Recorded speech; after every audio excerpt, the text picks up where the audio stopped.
Coming up on Market to Market. Californians flee from the flames while other Americans swelter in a persistent heat wave. Innovators replace man with machine to address a growing labor shortage in the fields. And researchers make a breakthrough in the fight against a lethal swine virus. Those stories and market analysis with Tomm Pfitzenmaier next. Funding for Market to Market is provided by DuPont Pioneer, working with growers to match the right product to the right acre. Science with service, delivering success. This is the Friday, July 19 edition of Market to Market, the weekly journal of rural America. Hello, I'm Mike Pearson. The government reported this week that U.S. consumers spent cautiously last month. According to the Commerce Department, retail sales increased 0.4% month over month in June. Excluding spending on volatile sectors like autos and gasoline, however, so-called core retail sales increased less than 0.2% in their weakest gain since January. Economists believe weak retail sales could slow economic growth in the April through June quarter to an annual rate below 1%, or about half the tepid 1.8% growth realized in the first quarter of the year.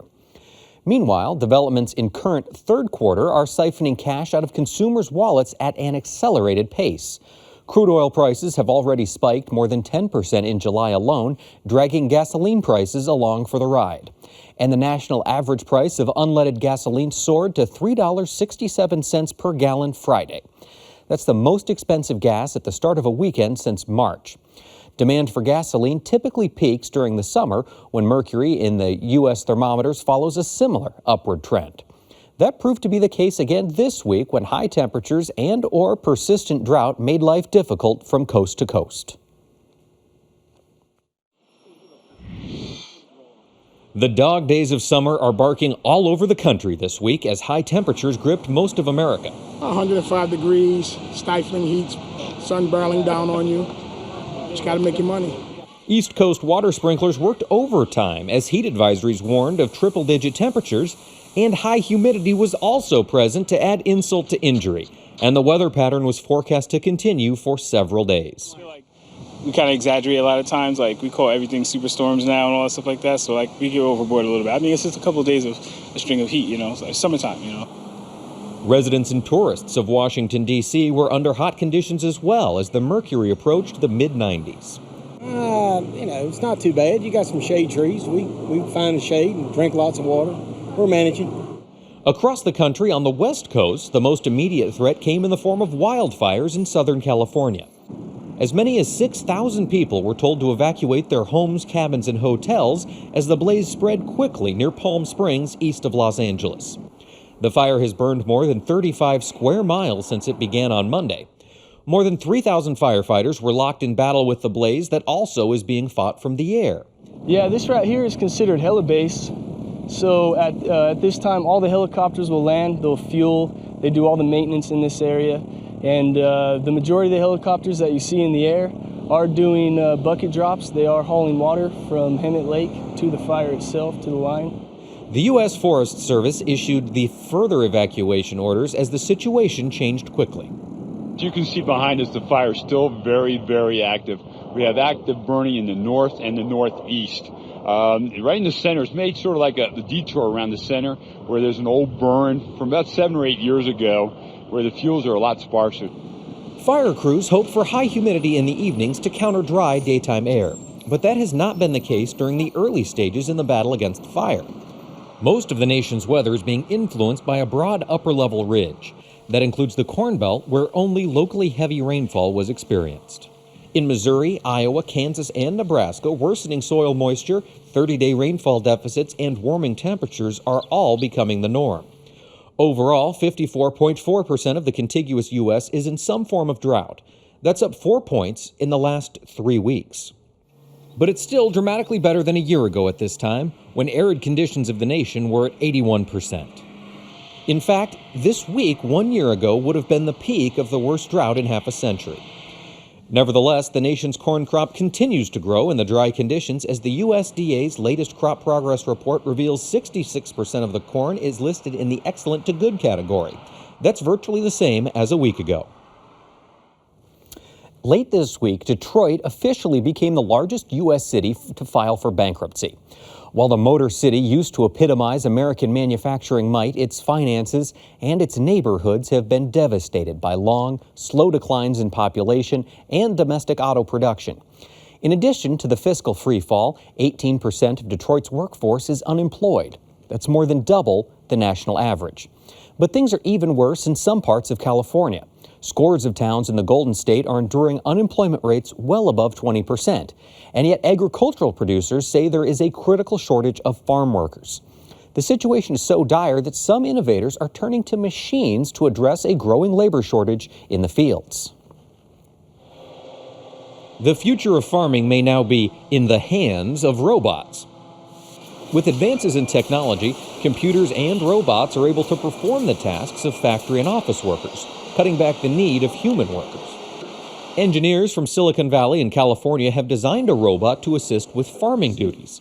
Known as the lettuce bot, these intelligent machines use video cameras and software that distinguishes good lettuce buds from the bad. The bad lettuce buds are eliminated with a small dose of concentrated fertilizer, which enriches the soil in the process. And the nice thing about lettuce bot is that it does it automatically, it does it very fast, and it does it in a better way with more information than a human can. Just one lettuce bot not only improves production, but it can also inspect an entire field of lettuce in the time it would have taken about 20 workers to do the same job by hand. Labor is getting more difficult to find, and having something automated like this can reduce the amount of people we need to do a field. By making field work more efficient and less expensive, robots like the lettuce bot have the potential to aid in recent labor shortages. They are also expected to produce a consistently better quality product with higher yields. Additionally, farm robots might play a role in lessening the unknowns of immigration reform. Potential aside, the robots also come with their own set of pitfalls. On top of being clumsy, the machines struggle with distinguishing produce from leaves and branches and inadequately selecting right produce. The biggest challenge with the robots is developing one that can harvest fresh fruit. Engineers at Agrobot are hoping to make these developments by testing their strawberry harvester with local growers in Southern California. Engineers at Blue River Technology also plan to develop machines that automate weeding and harvesting. In addition to Blue River, Vision Robotics in San Diego is developing machines similar to the lettuce bot, as well as a robotic pruner for wine grapes. Since robots, like the lettuce bot and the strawberry harvester, still must undergo further testing, it will likely be several years before they are available for commercial use. Pork prices could be on the rise in the next few months because a foreign virus has migrated to the U.S., killing piglets in more than a dozen states. Historically, porcine epidemic diarrhea virus, also known as PED, was thought to exist only in Europe and China. But U.S. producers began reporting the virus in April, and officials confirmed its presence in May. The virus causes diarrhea, vomiting, and severe dehydration in pigs and can be fatal. Officials stress the disease is not harmful to humans, and there is no evidence it affects pork products. The market impact of PED, however, remains to be seen. As if that wasn't enough, another swine disease also poses a threat to the pork industry's bottom line. USDA researchers are learning more about the porcine reproductive and respiratory syndrome, or PRRS. Also called blue ear pig disease, it too costs pork producers money and pigs every year. Overall, in the United States, PRRS cost us $642 million a year. And if you take into account veterinary costs, it's $1 billion a year in the U.S. alone. For young pigs, being sick means respiratory problems and loss of growth. So it's a major issue in terms of production. In the adult sow, if she gets PRRS when she's pregnant, she can lose her litter. Or her litter becomes sick, and some pigs die in utero or are very unthrifty when they're born. USDA researchers have discovered a genetic marker that identifies which pigs are resistant to the effects of PRRS. We've been able to show that there is a region on swine chromosome 4 that is associated with decreased viral levels and increased growth. So this is really important because it means that we can help farmers now to decrease the effect of PRRS in their herds. According to the USDA, the information garnered by researchers could allow animal breeding of PRRS-tolerant hogs. The animals would not be completely resistant to the disease, but reducing the effect of the virus hinges on researchers finding an exact gene that leads to PRRS tolerance and then developing a vaccine and treatment. They would be buying pigs that are resistant but not completely resistant to PRRS. This is not a situation where we have zero PRRS. It is a 15% decrease in PRRS and 11% increase in growth traits. Next, the market-to-market report.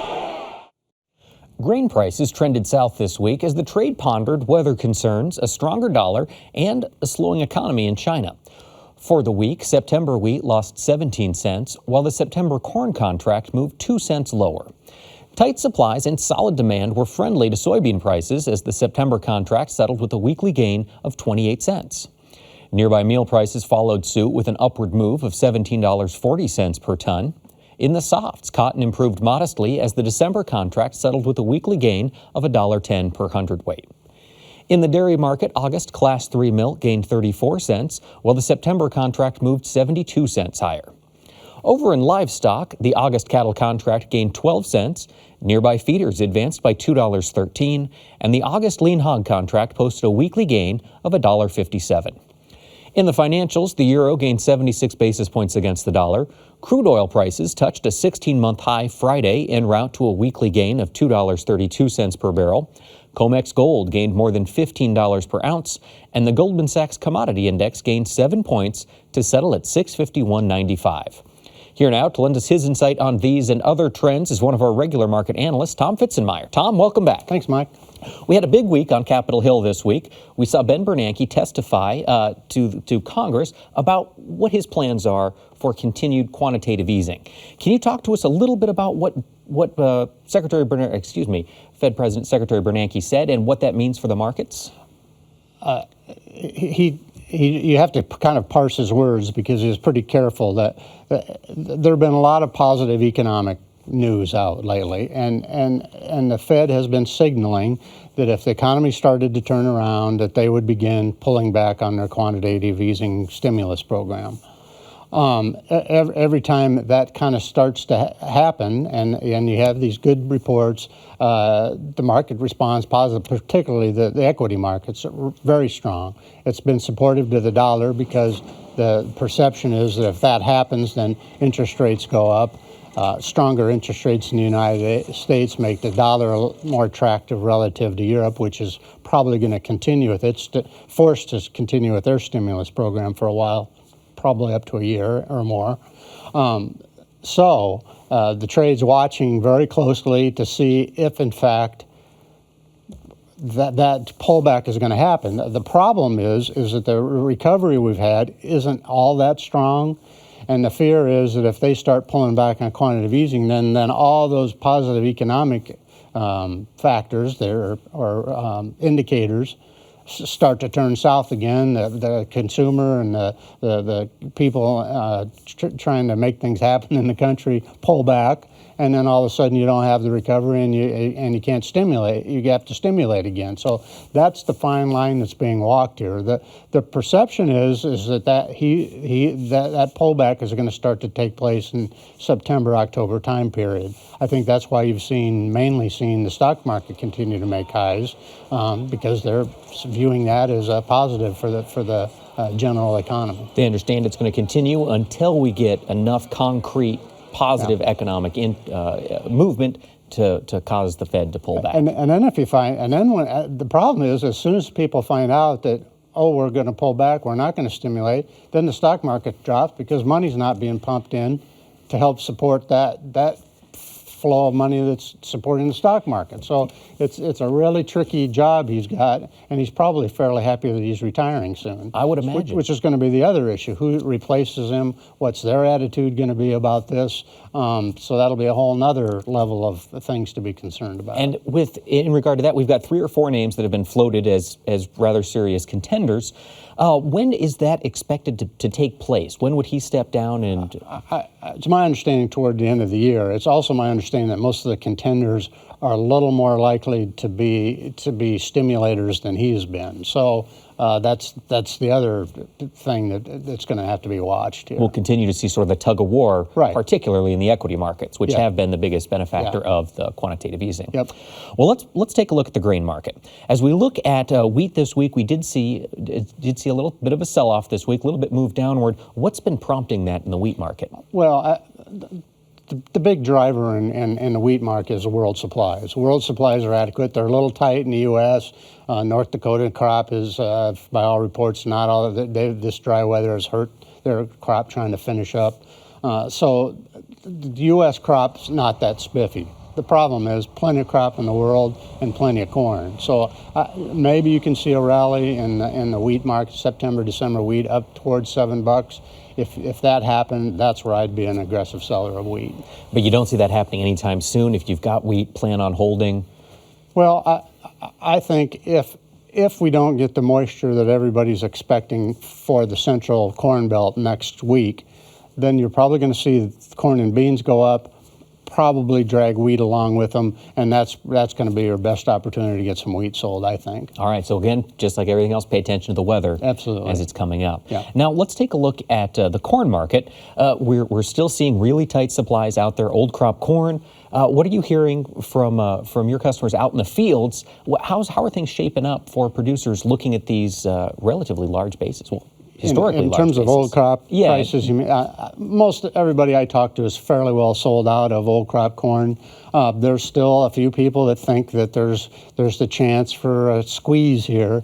The problem is their squeeze time is starting to run out because the end users are probably bought out, I don't know, 2, 3, 4, 5 weeks, depending on who you talk to. And then if they take a week or two of vacation, downtime, maintenance, whatever you want to call it, all of a sudden you're into the first part of September. So then everybody counters and says, well, we got this late crop, the 1st of September doesn't mean what it did.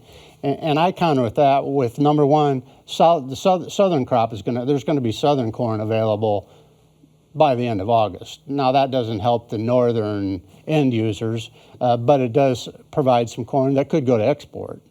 The other thing is we don't need to have 100% of the corn ready. For all we need is 1 or 2%.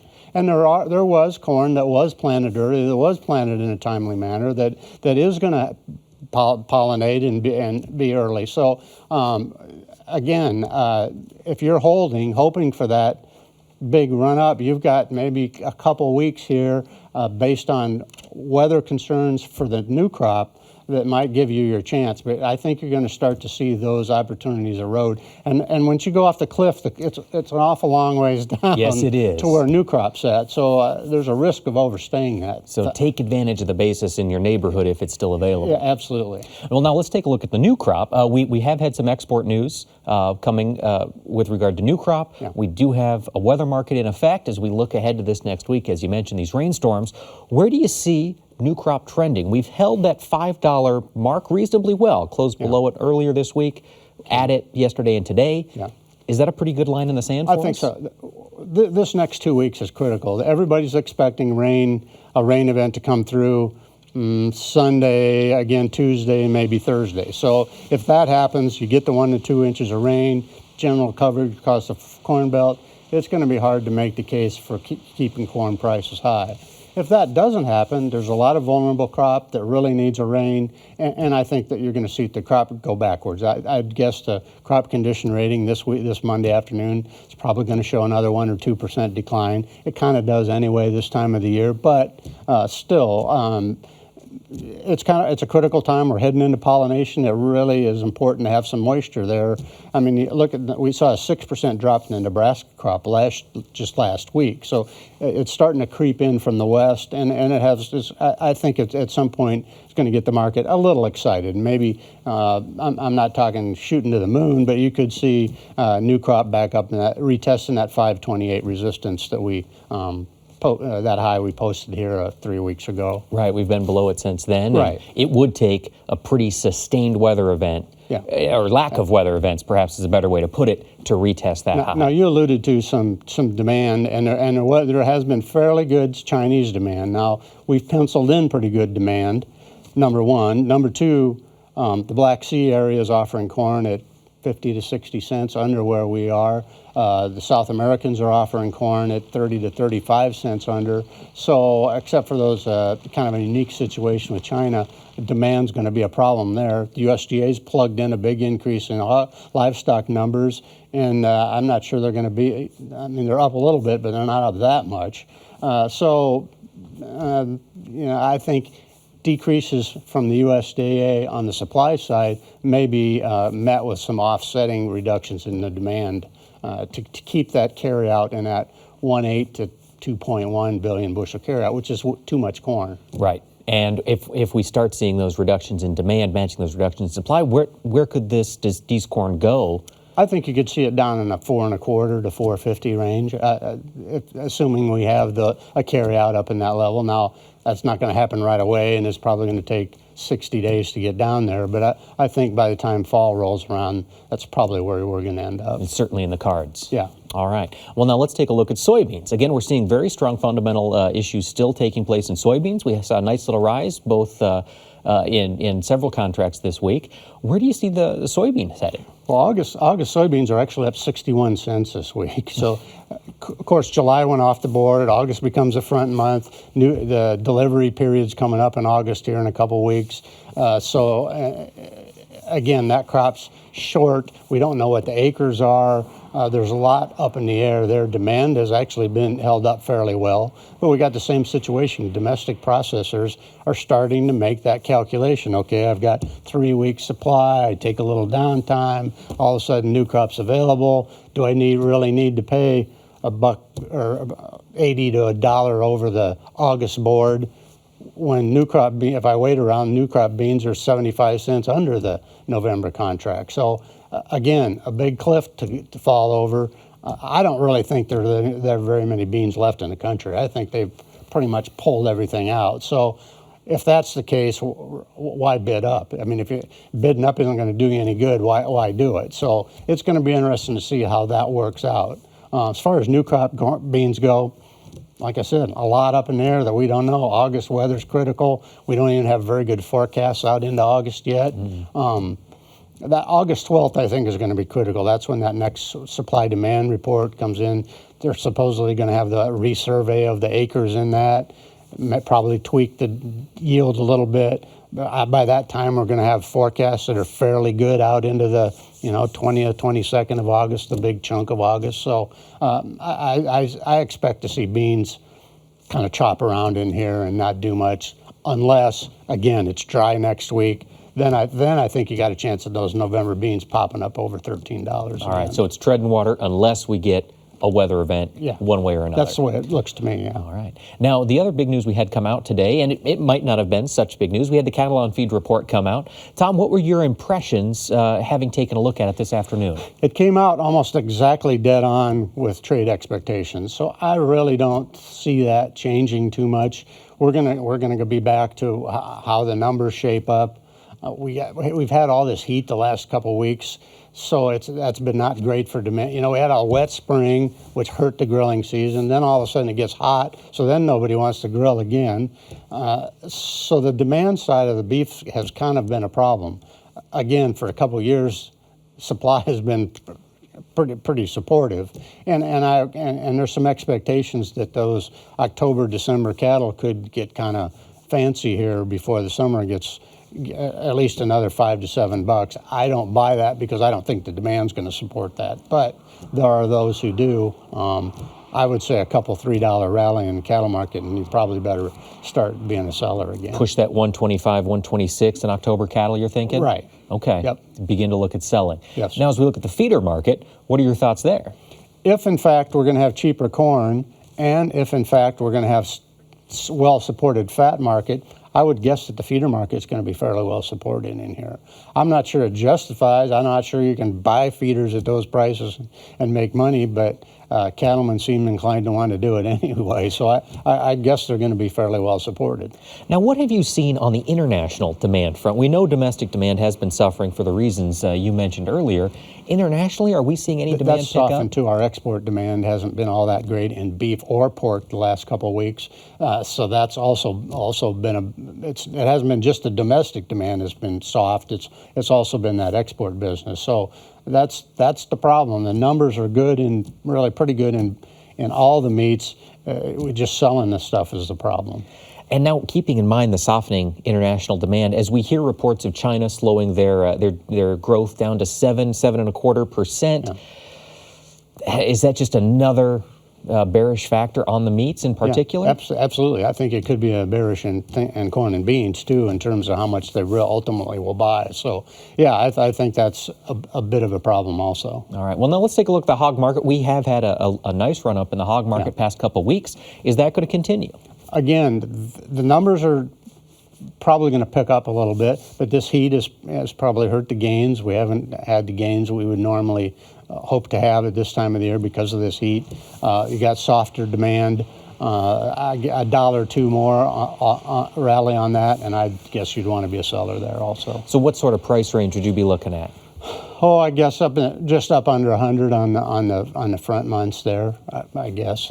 And as we look out through the fall, is there any hope of that staying near 100, or as supply picks up, we'll begin to... As supply picks up, I think you're going to start to see, that's already anticipated to some extent, but I think you're going to see some continued pressure back there. All right. Now, before we let you go, Tom... The other thing I think that you might want to talk about is this fact that crude oil is up to $1.08 or 108, excuse me, and if that has the effect of and you've seen 2 or 3 refineries pull back, so you're starting to see gasoline prices creep up. And it seems to me that anytime you have those energy costs start to go up, that almost directly goes to the consumer, particularly on the meat side. So that's another one that I think we kind of need to keep in our peripheral vision here on the effect it might have on the meats. Keep it in mind. It's all about dividing those consumers' dollars. Thank you so much, Tom. I appreciate you being with us. That wraps up this edition of Market to Market.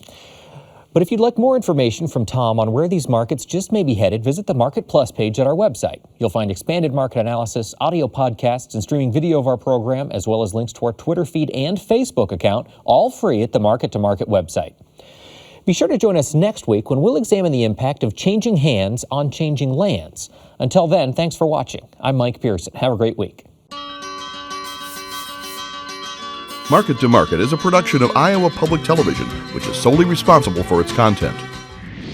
Funding for Market to Market is provided by DuPont Pioneer, working with growers to match the right product to the right acre. Science with service, delivering success.